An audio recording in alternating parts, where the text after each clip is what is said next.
Oui, oui, donc je m'appelle Margot Cruzo, j'ai 30 ans. Donc je suis lyonnaise d'origine. J'ai habité par contre dans le Pacifique Sud quand j'étais plus jeune, plus petite, donc au Vanuatu. Ça m'a donné un goût prononcé pour les îles et l'océan. Et donc ensuite j'ai décidé de poursuivre ma voie donc, en BTS aquacole après un bac S. Donc parce que j'aimais bien l'aquaculture. Et petit à petit, je me suis dirigée vers l'ingénierie plutôt, donc les sciences de l'ingénieur, agronome, agroalimentaire. Et suite à ça, j'ai obtenu mon premier contrat à l'Ifremer, donc en Polynésie française, donc à la presqu'île. Voilà. Donc là, c'était sur un élevage piscicole, donc aquaculture et environnement. Et depuis 5 ans maintenant, je travaille à l'Université de Polynésie française, donc sur la thématique des biomatériaux en perliculture, donc l'élevage de vie de perlière, et dans le but de réduire en fait les déchets plastiques associés à cet élevage, étant donné que toutes les structures utilisées sont en plastique. Alors, justement, tu as été récompensé cette année par rapport à tes recherches justement qui visent à caractériser et quantifier les déchets plastiques produits par la filière perlicole. Est-ce que justement tu peux nous en dire un petit peu plus par rapport à tout ça? Oui, tout à fait. En fait, c'est assez intéressant parce que le gouvernement a conscience de la problématique associée aux déchets plastiques, notamment la perliculture a lieu dans les atolls et îles des Tuamotu-Gambier, donc très isolés. Et donc là-bas, la gestion des déchets est un problème particulier. Voilà, c'est difficile de mettre des systèmes en place qui sont efficaces. Donc ça engendre de la pollution. Les impacts de cette pollution ont été étudiés, mais ça n'avait pas encore été quantifié en termes de combien de déchets étaient générés chaque année. Donc ça a été la première partie de ma thèse, effectivement. Donc j'ai analysé les pratiques des perliculteurs et via l'analyse de leurs pratiques, j'ai pu estimer le nombre de déchets qui pouvaient être potentiellement générés chaque année. Donc on serait autour de l'ordre de 1600 tonnes par an de déchets plastiques. Donc, sachant que ça, c'est un niveau moyen pour une aquaculture quand on le ramène à l'échelle de l'hectare et qu'on compare. Voilà, mais c'était bien d'avoir ces outils pour améliorer la stratégie de gestion, par exemple, des déchets. Et tu as déjà un appui ou un soutien de la part justement du gouvernement de la Polynésie française par rapport à tes recherches? Oui, tout à fait. Alors, il faut savoir que c'est vraiment eux aussi qui ont conscience de cette problématique et donc ils sont responsables, par exemple, autant d'un soutien financier. Donc, ils ont financé avec l'université, évidemment, toutes les recherches associées à ma thèse, mais aussi ils nous mettent à disposition donc déjà des agents pour la logistique, donc dans des antennes sur place, etc. Non, c'est une vraie aide et on travaille vraiment main dans la main sur ces sujets qui sont quand même très préoccupants. Alors justement, quel est aujourd'hui ton ressenti, le fait d'avoir aujourd'hui d'être parmi les lauréates justement de ce prix Jeune Talent lauréat l'UNESCO? Ben, je suis très fière évidemment, enfin, et je trouve que c'est une très belle reconnaissance de mon travail et de notre travail d'ailleurs, parce que c'est toujours un travail qui se fait en collaboration. Et oui, enfin, ouais, je suis très fière, quoi. C'est une belle reconnaissance et puis ça permet de valoriser les femmes dans ces carrières de recherche qui sont souvent abandonnées en cours de route, quoi. Euh, Qu'est-ce qu'on pourrait te souhaiter pour la suite? En tout cas, quels sont tes futurs projets justement, peut-être en Polynésie française, dans le Pacifique ou ailleurs? Oui, donc en fait, il y avait un second axe dans cette thèse qui était la réduction des déchets plastiques. Donc cette fois-ci, proposer des solutions matérielles alternatives, donc notamment tout ce qui est biomatériaux biodégradables pour qu'il n'y ait plus aucun déchet. En ce sens, on a développé donc avec mon équipe, mais aussi un partenariat en Nouvelle-Zélande, donc avec Sion. C'est un institut de recherche d'excellence néo-zélandais. Une collaboration et donc on a développé un prototype en biomatériaux. On a fait nos tests, ils sont plus efficaces qu'une partie du matériel qui est polluant. Mais par contre, il s'avère encore un peu fragile. Donc là, l'étape suivante pour l'instant, c'est de développer une version 2 qui est consolidée. Et ça, on le fait en partenariat aussi avec un industriel local. L'idée étant au final de localiser la production. Donc si on pouvait me souhaiter par exemple de remplacer le plastique par des matériaux biodégradables qui ne créent pas de déchets, ça serait bien. Très très bien. Ben, merci beaucoup Margot. Et puis, bon courage pour la suite. D'accord, merci. C'est parfait. Sarah Robin, bonjour. Tu fais partie des lauréates 2023 du prix Jeunes Talents lauréat à l'UNESCO pour les femmes et la science. Déjà, je pourrais te demander de te présenter, de parler un petit peu de ton parcours? Oui, bien sûr. Bonjour déjà. Donc, je suis Sarah, je suis calédonienne. J'ai grandi en Nouvelle-Calédonie et je travaille actuellement sur la biogéochimie environnementale. Donc, je travaille sur l'influence de l'urbanisation sur les mangroves en Nouvelle-Calédonie. Et avant ça, donc, j'ai fait une licence en chimie aux États-Unis et un master en France en biochimie marine pour pouvoir rentrer à la maison potentiellement. Et voilà, maintenant je suis en doctorat à l'Université de la Nouvelle-Calédonie sur ce sujet. Parfait. Alors justement, par rapport à ton travail, justement, qui concerne la préservation de l'environnement et une thèse par rapport à la protection, notamment des mangroves, est-ce que tu pourrais nous en dire un petit peu plus, justement, sur cette thèse? Oui, bien sûr. Donc, je fais de la chimie de l'environnement, donc c'est quand même une science fondamentale, mais mon travail a pour but ensuite des enjeux de mieux comprendre comment fonctionne cet écosystème pour pouvoir mieux le protéger. Donc, je travaille notamment sur les contaminants, comment l'urbanisation va influencer les contaminants dans la mangrove. En fait, il faut savoir que la mangrove, ça a vraiment un rôle de filtre entre la terre et la mer, notamment pour les contaminants. Et c'est un écosystème qui est très résilient par rapport à d'autres écosystèmes comme les récifs coralliens, par exemple. Donc, moi, je vais regarder si l'urbanisation influence la capacité de la mangrove à jouer son rôle de filtre. D'accord.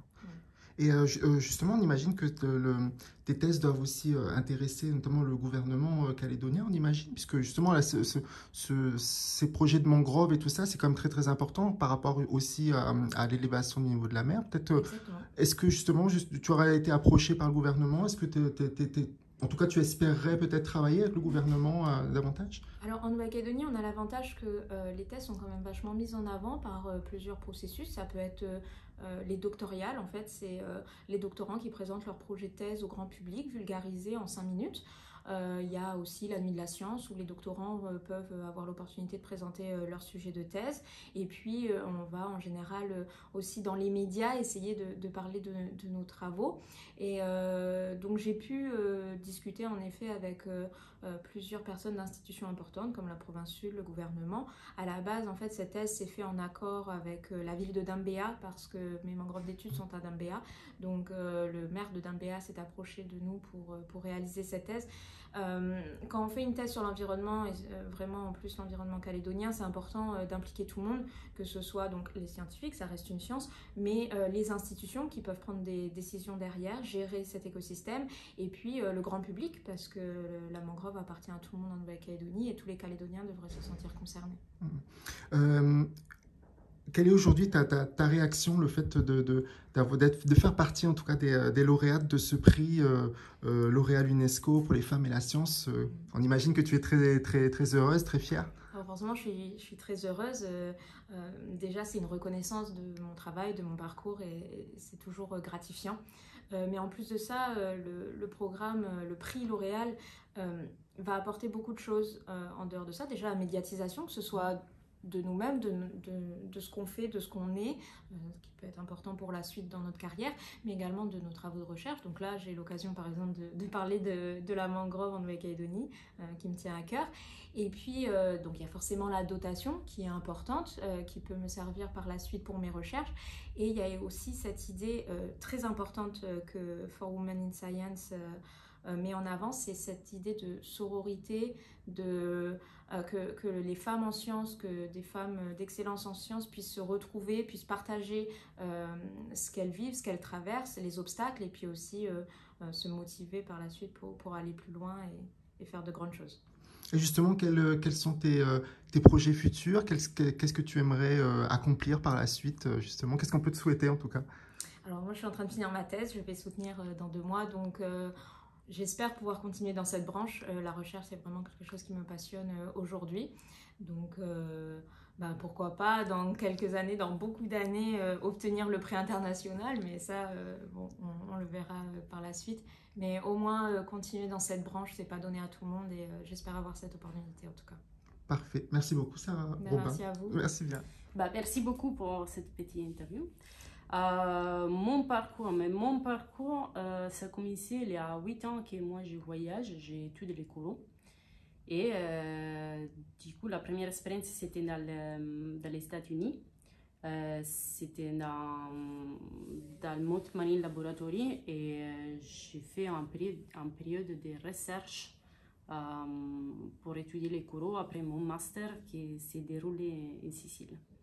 Et de là, j'ai tombé amoureuse des coraux. Et par contre, j'ai commencé à bosser dans ce domaine. Et de là, j'ai bougé, je suis allée en Indonésie pour un petit projet de recherche. De là, je suis allée en Australie. J'ai fait aussi un stage. D'Ali, je suis allée aux Maldives. J'ai dit, OK, c'est cool, je veux continuer. Après, j'ai fait une expérience de travail dans les Philippines. C'est un petit îlot. J'ai travaillé sur la recherche et sur la restauration des coraux. Et ça, c'était une expérience fantastique, en fait, qui m'a un peu changé aussi. Et là, j'ai dit, je veux être plus investie dans la recherche. Et du coup, j'ai retourné en Australie pour un doctorat. Et après, j'ai continué mon doctorat ici. J'ai continué mon doctorat en Nouvelle-Calédonie. Et c'est là que je suis maintenant, jusqu'à la fin de février, quand je vais terminer ma thèse. D'accord. Et pourquoi c'était important pour toi? Pourquoi avoir choisi justement la Nouvelle-Calédonie? Après, tu l'as dit, tu as fait pas mal d'autres pays, notamment l'Australie, en tout cas là où il y a beaucoup de coraux, on imagine. Pourquoi tu t'es installé toi en Nouvelle-Calédonie? La Nouvelle-Calédonie, j'ai besoin d'être honnête. En fait, c'était dans la liste des pays que je voulais visiter parce que c'est magnifique. Du coup, c'était un des endroits que je voulais visiter absolument dans ma vie. Mais la question de recherche qui l'a fait que moi, en fait, je suis allée en Nouvelle-Calédonie à la fin, c'était que j'étais dans les Philippines, j'ai travaillé avec des coraux et j'ai commencé à prendre des valeurs des conditions environnementales. Il y avait des mangroves et à côté, il y avait des coraux. Et je prenais les valeurs des pH et de l'oxygène et je vois qu'il y avait en fait des fluctuations et des variations et des conditions où on n'atteint pas de trouver des coraux. Et je me posais la question, mais ces coraux font comment à vivre dans cette condition?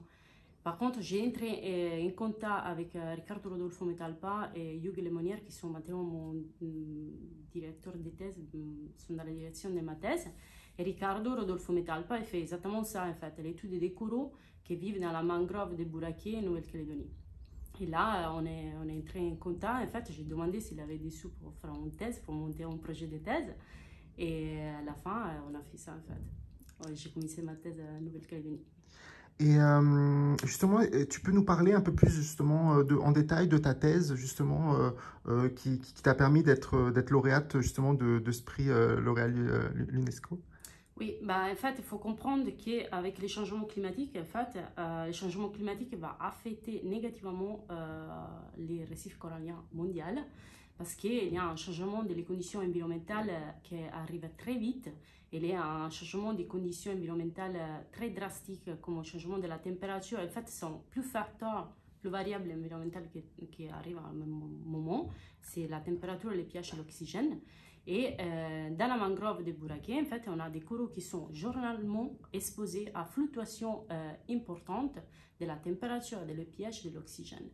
Et c'est vraiment, en fait, on est en communauté, il y a plus de 60 espèces de coraux qui ont été décrites dans la mangrove de Buraké.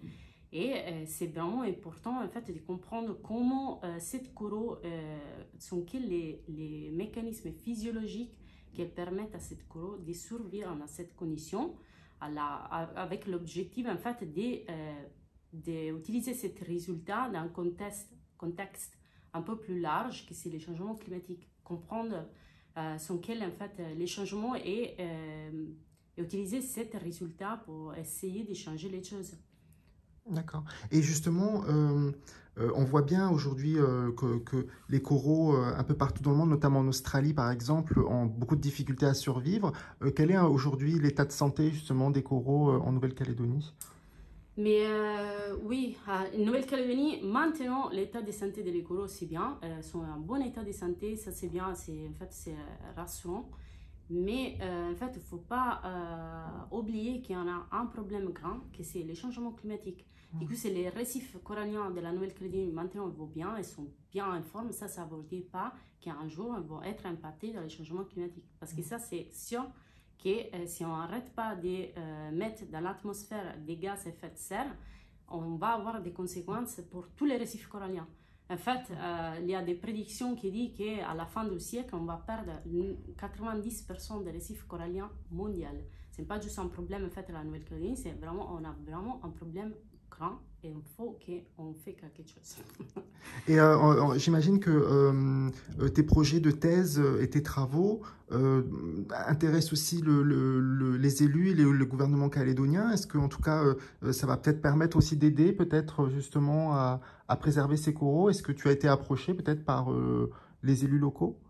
Mais oui, clairement, en fait, on a fait un exchange, je ne sais pas comment oui. dire.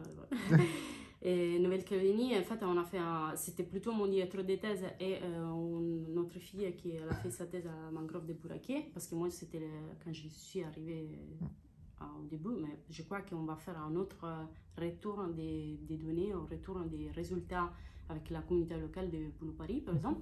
Et oui, on a quand même un support dans le gouvernement local parce que quand même on demande des permis pour prélever les coraux et du coup ils sont bien au courant de ce qu'on fait. Et moi aussi j'ai fait un retour des données, des résultats avec la province sud pour dire un peu c'était qu'est-ce qu'on a trouvé, les résultats principaux. Voilà quoi, mais en fait c'est un travail qu'il faut faire continuellement et ouais, il faut engager avec les gens locaux. Ouais. On imagine que tu es aujourd'hui très fière d'être parmi les lauréates justement de 2023. Justement, quel est ton ressenti? Comment tu te sens aujourd'hui d'avoir été sélectionnée? Non, mais je suis très très content. En fait, on était plus de 600 et moi je ne suis pas français à la base. Du coup, j'ai postulé, j'ai bossé beaucoup pour monter les dossiers, mais je n'avais pas trop, tu vois, j'ai dit ok j'essaie, mais on verra.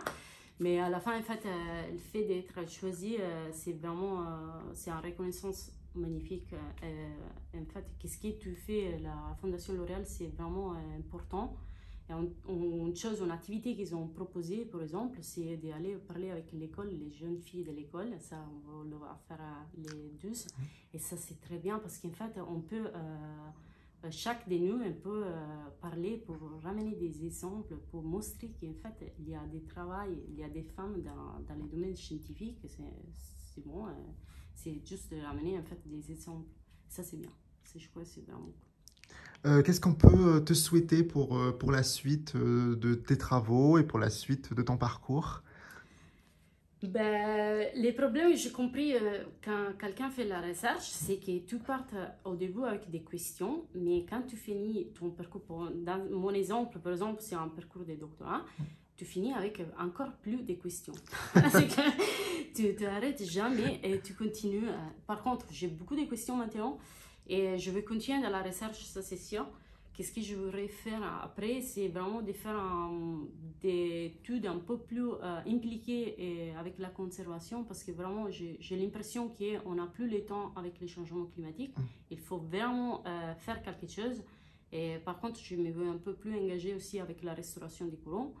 Pas forcément avec la fragmentation des coraux, des populations déjà existantes, mais je veux utiliser la progénie des populations de coraux qui sont un peu plus résilientes et plus résistantes pour augmenter la résilience des populations de coraux qui sont moins résilientes. Pour essayer de faire des speed up, je ne sais pas pour... vous disiez comment speed up? Oui, d'aller plus vite peut-être. Pour